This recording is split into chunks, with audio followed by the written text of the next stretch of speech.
Today is part 3 of why you're getting job rejections. So if you missed part 1 and 2, pop on over, go on over to YouTube and look for part 1 and 2, where we talked about your resume, we talked about your cover letter, we talked about your interviewing skills.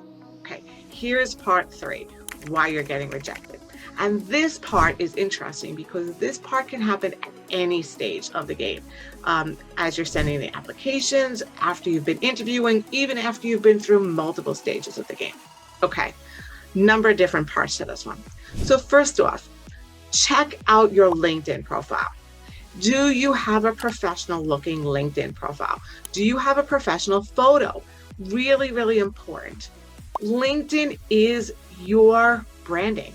It's who you are. It's who you are as a professional. And you're coming out and saying, hey, everybody, this is me. I'm looking for this role at your company, and here's a reflection of me. So you want to make sure that you have a good LinkedIn profile, so that you have a picture that is just of you. It's not you and your family or your dog, or you're not cut out of a group picture with other people. It's a headshot. We can see you. You are hopefully professionally dressed. And I'm a huge fan of putting on a blazer, especially if you are looking to move up or transition to another field. You want to show that. You want to show that level of professionalism. When we see somebody in a blazer, they just look more professional. So you want to have that photo in there, good lighting. Definitely not a selfie in the car, please.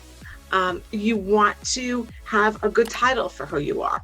You want to have the bullet points underneath your jobs, and you want to make sure, and this is a huge red flag for employers, by the way, you want to make sure that the companies and the dates and the titles of all your jobs are consistent and match up with the same companies, dates, and titles that are written on your resume. So if that doesn't match up, that's a huge red flag for them. Follow the companies that you are applying to. Companies are much more likely to hire somebody who is already following their company. Be careful about what you post. And I mean on LinkedIn, and I mean on all the other social media as well, Facebook, Instagram, whatever. Make sure that what you're posting is clean, is positive, is uplifting, is not charged in any direction. That can very strongly prevent people from wanting to hire you. Look at all these famous people in the world, celebrities, people in the media, that many, many years later, they found out something that they had put out on Twitter, and they've lost jobs because of it. Companies look at these things. So please make sure that these things are clean. I actually had a client who told me that there were supposed to be 5 people moving on to the final round, her and 4 other individuals, and that in the end they eliminated 3 other people, not her, of course, but 3 other people because they looked at their Facebooks and did not like the kind of content and the posts that they were putting out there. So remember that it's not private.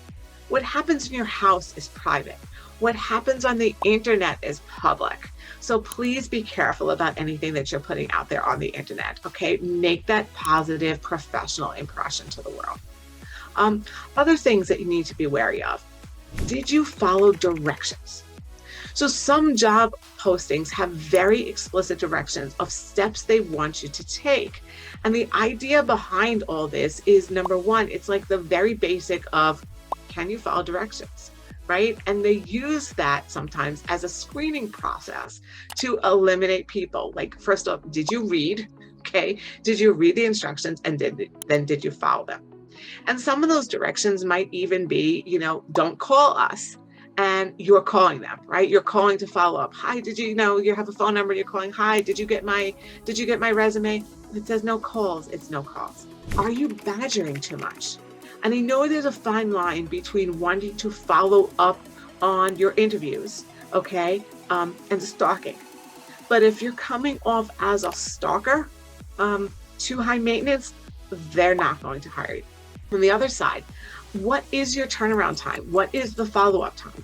If they're calling you in for an interview on Monday at 10 o'clock in the morning, and you don't respond until Tuesday afternoon, you may be the best person for the job, but they're probably moving on. Okay, what is that turnaround time? The hiring managers, recruiters, they are checking their emails all the time. And we all have smartphones. All of us have smartphones. So the idea is that there is an expectation that you are checking your email with frequency. So those things are going to be important. If, how difficult is it for you to get back? If they give you assignments, are you doing it in the allotted time, or is it taking you longer? Are you asking, too many questions? For example, I work with somebody and they asked her to suggest times when she was available for the interview. And she was on one side of the country, and the company was in another side of the country. And she said, well, I needed to send them, and I called them to ask them, should I put the times in my time zone or in their time zone? And, I said, first off, you should have texted me. But here's what you should do. You should just list it in both. Yes, I am available at 12 a.m. Eastern, 9 a.m. Pacific time, right? So you're covering both the times, right? It's, when we talk about our ability to be creative and to solve problems and to think out of the box, but then our actions show something different, that's what we're really seeing the employer is really seeing, okay? Other little things, right? If we are in an in-person interview, did we come? How did we look? How did we appear in the interview? Were we on time? What was our behavior in the waiting room in the interview? Were we polite? Were we sitting there? Were we reading something meaningful? Or were we sitting there with headphones on and playing on our phone and playing Candy Crush or something? Those things are not going to give a good impression. Were we polite to every person that we met as we went through it? Okay. If we're in a video interview, which most people are, how is our technology, right? Were we able to connect? Were we able to do what we needed to do?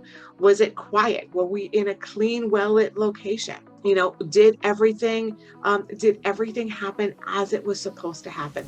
Were we professionally dressed and wearing that blazer, even in our own house? All of these things can be deciding factors, okay? Because when it's very close, then it gets down to, well, I have two candidates that are so very close. What am I going to use to make that final decision? So whereas, you popping into that Zoom meeting 2 minutes late doesn't have to cost you the job, right? And they can be understanding and things happen. But then if it's equal between you and somebody else, then that could be the one strike that gives the job to somebody else. So understand that when it gets close, everything counts. And you have no idea who else you're interviewing with. So you want to make sure as you're going through the process that you're putting in your best effort, you're putting your best face forward for every step of the process as you're going through it. Okay, I hope you love this 3-part series of why you're getting job search rejections. Please tune in. You're going to see lots more new videos. If this was helpful for you and you enjoyed it, please share it with somebody who can benefit from it. And I'll catch you the next time. Bye-bye. Subscribe to my channel for more actionable steps to help you out in your job search. I hope you have a super productive day. Always remember you're a warrior. I'll catch you the next time. Watch some more videos of mine for more help in your job search.